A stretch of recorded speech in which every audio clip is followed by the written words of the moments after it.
Hey guys, welcome back to another video. And today, Driving Empire just dropped its latest update. So they added it's basically just a really small minor update, but they added two brand new cars, which is this G-Wagon right here, and they rematched the Cinque Roadster. I think this is the regular Cinque, or could be the Cinque Roadster. I'm not sure, but I did see Garrett do the ones to actually take out the roof, so I guess it's probably the Cinque Roadster. But they rematched that and they've added the brand new 6x6 wagon. So yeah, they also added a new code and they overhauled the city so it would be more suitable for the city race. So I'm gonna be showing you guys all those new changes really shortly in this video. And yeah, I guess without further ado, we're gonna start off with the code. Alright, so this is the brand new code, just 19mm, just like that. Click submit, you get about 25k. It's not really that special, but still pretty nice. Alright guys, this is the brand new 6x6 G-Wagon. Looks really hot. It's side to side with the Velociraptor. And if you can't tell already, there's actually a noticeable size difference between the two. Velociraptor is actually slightly longer and a bit more wider tits. I think they're actually kind of even in more width, but overall it's not really as big as I would have expected. But still, I like the size. It's pretty high in suspension and all that. I think the G-Wagon is a bit higher, and I think both of these cars are regular suspension. So yeah, that's pretty nice. So overall, the G-Wagon is actually a pretty nice car. It has really good detail. I think the devs did a really good job with this car right here, which is pretty nice. And oh, that's actually pretty cool. So I guess unlike this car right here, it actually has a few more seats. Has the rear seats, and it actually has the back wagon, which is actually a very nice, cool feature perk with this car. I think overall, in interior detail, I think this car is going to be vastly superior because not only is it a luxury car, but it's in your car too. So yeah, pretty nice. In the back, I really love this attention to detail right here, especially with these back screens. It looks pretty nice and comfortable and executive in the back of the G-Wagon. So yeah, like in comparison to the Ford, I mean it has detail, don't get me wrong, but just it does not really compete with the G-Wagon at that level. But the only flaw with the G-Wagon is that it will cost you twice the price of the Ford. I'm probably gonna buy the G-Wagon anyway though, because it is such an incredible car overall. I mean overall it's pretty nice. So it's a pretty garbage startup, but not bad. Let's try the revving. Yeah, it doesn't really sound just downright good, but I'm not going to complain. So yeah, taking for a first spin. Overall, the acceleration is actually pretty quick. I mean, I'm not sure if it's faster than the Ford, but we will test that later. But overall, it's not really bad. It's not really great. I think it probably had like a top speed of 150 or something like that. But yeah, pretty solid overall. Alright guys, this is the brand new Pagani Cinque rematch right here. I gotta say off the bat, it is definitely far more different than the previous mesh. It's definitely a whole new level better because like this thing looks extremely good. It has extreme detail too. So this is the source's Cinque. Like as you can see, I mean this is not actually what you'd see in a real Cinque, but I still like how they had like these letters and got this nice Italia stripe right here in the mirror. All that. The interior is massively improved because before it had detail, don't get me wrong, but it wasn't exceptional.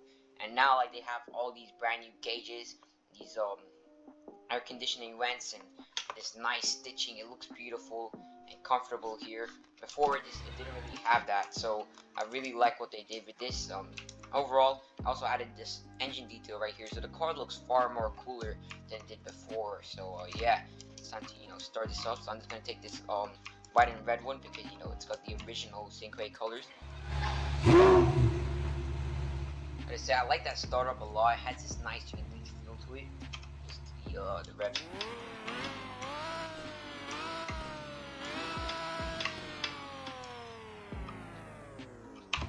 So that sounds pretty nice. I mean, I'm not really the biggest fan of Pagani sounds, but I mean, I like how that sounds. It has this nice high-pitched Pagani feel to it, but I think it's a lot more unique than most of the other cars in this game, so that's also another perk. So now it's time to actually take this boy for a spin. So first we gotta do the burnout. Sounds pretty nice, looks pretty badass, pretty nice right there. Okay, now it's time to actually go do a 0-60 to the really end. 3, 2, 1.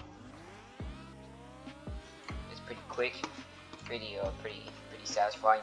I mean, I don't think it's really the best accelerating car, and I think that's quite obvious, but I mean, it's pretty satisfactory for what the car is because you don't really expect it to be pretty quick, especially for a collector's car.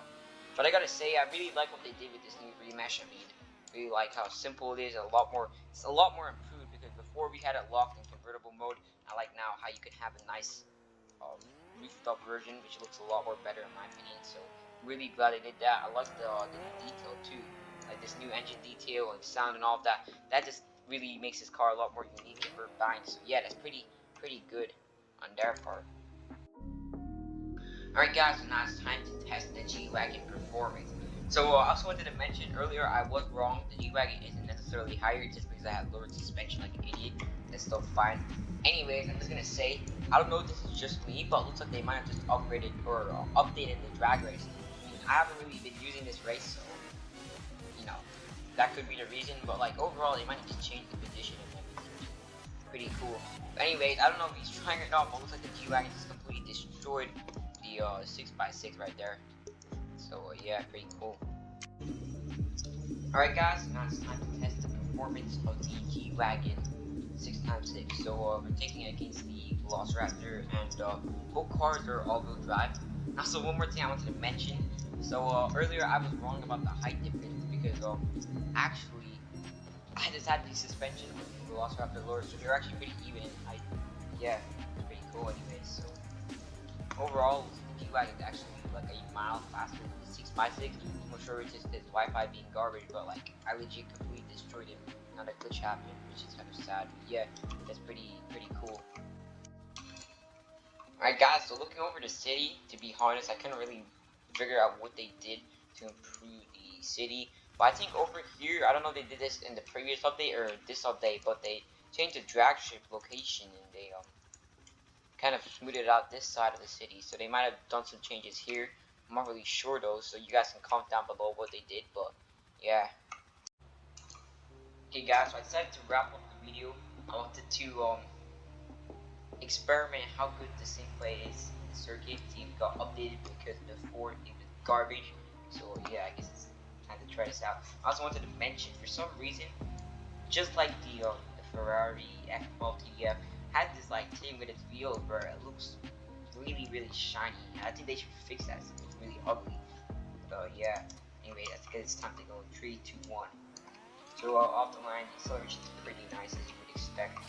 And the handling, I feel, is just a bit more better because like before it really just understeer. I feel like now the car actually can control itself, especially in the corners. So I think that could make itself a good contender for the circuit. I don't think it's going to be the best dominant circuit car, but I think it has actually potential to be pretty good. So yeah, it's quite nice.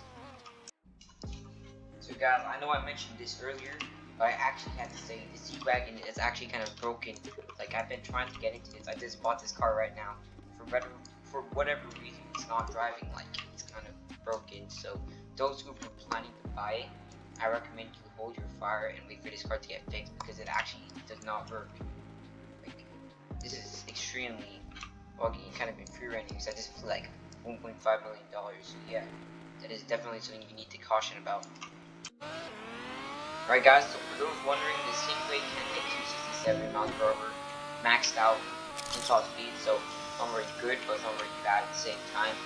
But yeah, anyway, it is time for the final overview. So here's what I'm going to say. Overall, this update was alright. It wasn't really the best update I've seen from driving that car, but it was a minor update. Just, you know, they just added a few small fixes, which is pretty cool. But I gotta say though, I'm kind of disappointed though with the G-Wagon because like seriously that thing is broken, it doesn't even work, so that is a bit of a disappointment. But other than that, it's pretty solid. Favorite part of this update was the Cinque because man, I gotta say it is just such a beautiful car. Anyway guys, thanks for watching. Please drop a like, join the Discord server if you haven't already, and I'll see you guys in the next video. Bye.